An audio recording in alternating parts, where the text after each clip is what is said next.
So what happens when I want to graph a translation of an absolute value function? Here is my function, g of x. Remember, g of x is the same thing as f of x. It's your y. So how do I graph this? I'm going to solve.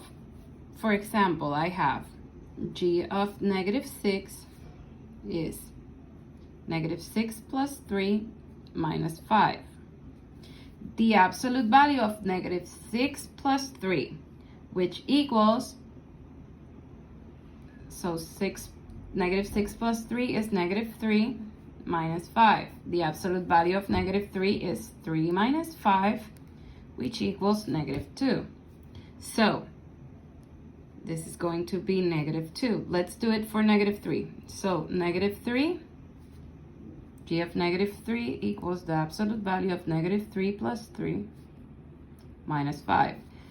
Absolute value of 0 minus 5 equals -5.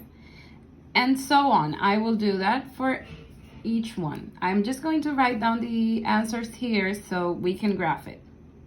So this video isn't that long.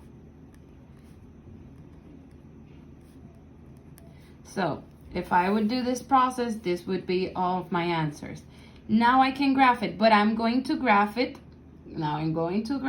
with respect to the parent function, and the parent function is the one we did before. So I'm going to graph the parent function, the one we did before, which was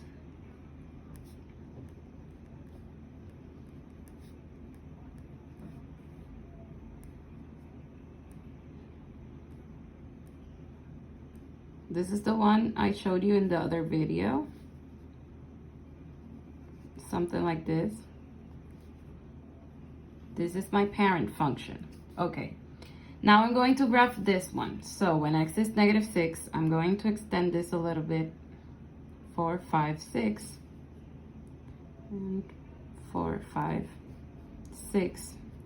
And now I have -3, So, okay, let's graph. When x is -6, it is -2. When x is -3, it is -5. So -3 and -5. When x is -1, it is -3. When x is 0, it is -2. When x is 1, it is -1. When x is 3, it is 1.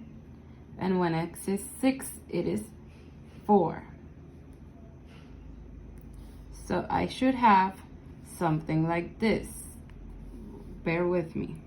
I'm gonna try to make it straight.